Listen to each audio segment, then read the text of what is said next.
Salam kudus saudara-saudara jemaat terkasih. Saya akan membawakan pelajaran dengan tema pencobaan Tuhan Yesus. Bacaan kitab suci dari Matius pasal 4 ayat 1 sampai dengan ayat yang ke-11. Demikian bunyinya. Maka Yesus dibawa oleh Roh ke padang gurun untuk dicobai iblis.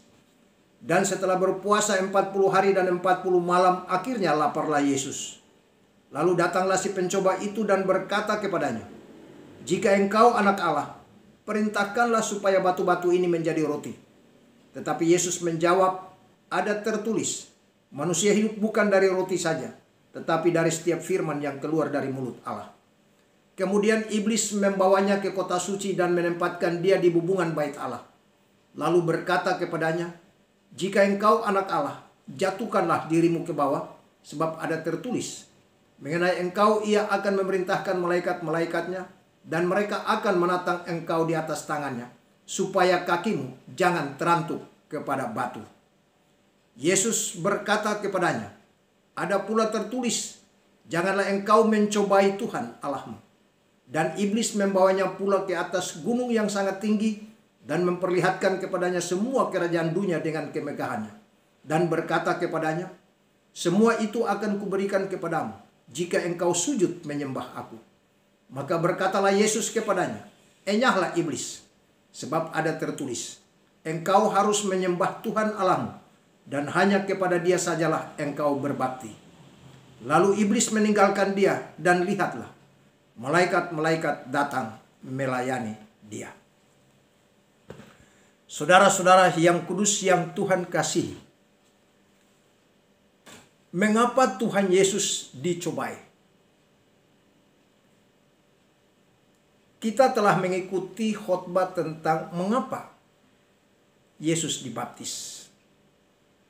Dan pada waktu Yesus dibaptis, kita melihat di sana dalam Matius pasal 3 ayat 16-17, pada waktu Yesus keluar dari dalam sungai Yordan, kemudian kita lihat langit terbuka dan Roh Allah turun bagaikan burung merpati, dan suara yang mengatakan, "Inilah anakku yang kukasihi.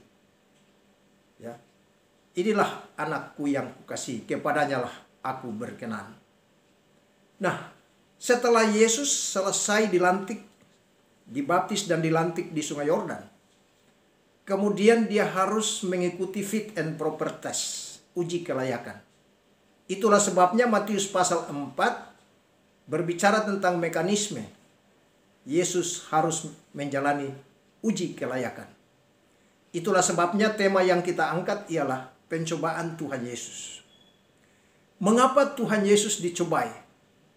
Oleh karena Kristus sebagai wakil manusia yang baru harus diuji dan dicobai. Roh yang turun ke atasnya seperti burung merpati membawa dia ke padang gurun, dan disitulah iblis pun yang adalah musuh besar melancarkan siasatnya untuk menjerumuskan Tuhan Yesus yang sudah amat lelah karena dia harus berpuasa selama 40 hari penuh. Jemaat yang Tuhan kasihi, perlu kita ketahui bahwa Tuhan Yesus berada di padang gurun adalah mutlak sebagai manusia. Sebagai Allah tentu dia tidak dapat dicobai. Yakobus pasal 1 ayat yang ke-13. Kemanusiaannya itulah yang dicobai. Dengan kecerdikan sebagai orang yang beribadat, iblis berusaha mengaburkan pokok persoalan dengan berkata, "Jika engkau anak Allah." Kata-kata iblis ini adalah sindiran terhadap perkataan Allah di sungai Yordan. "Inilah anak yang kukasihi, kepadanya lah aku berkenan. Perintahkanlah supaya batu-batu ini menjadi roti." Pinta iblis selanjutnya. Tetapi iblis segera dibawa oleh Tuhan Yesus kembali kepada pokok persoalan yang sebenarnya dengan berkata, "Ada tertulis, manusia hidup bukan dari roti saja, tetapi dari setiap firman yang keluar dari mulut Allah." Jawaban ini menunjukkan bahwa dalam hal itu dan pada saat itu juga, Yesus benar-benar berdiri sebagai manusia sejati. Oleh sebab manusia terdiri dari 3 unsur, yaitu tubuh, nyawa, dan roh. 1 Tesalonika 5 ayat 23. Maka iblis menyerang dengan 3 macam pencobaan. Masing-masing serangan ditujukan kepada masing-masing unsur secara bergantian. Pencobaan pertama, saudara-saudara yang kudus, ditujukan kepada tubuh. Itulah sebabnya perkataan yang keluar dari mulut iblis, perintahkanlah supaya batu-batu itu menjadi roti. Pencobaan yang kedua ditujukan kepada nyawa. Jatuhkanlah dirimu ke bawah. Artinya perbuatlah menurut kehendakmu sendiri. Dan pencobaan yang ketiga ditujukan langsung kepada roh. Dia katakan menyembah aku. Saudara-saudara terkasih, pencobaan pertama menyarankan sesuatu yang masuk akal. Yang kedua bersifat keraguan-raguan. Dan yang ketiga menyarankan sesuatu yang sama sekali salah. Saudara-saudara yang terkasih, sering kali iblis meloncarkan godaan dengan cara demikian.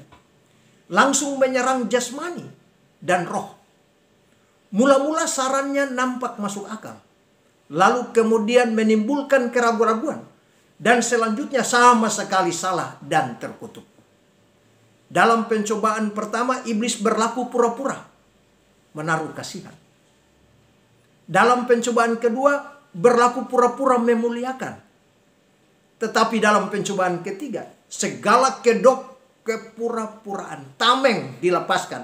Sehingga nyata maksud yang sebenarnya, yaitu menyembah aku.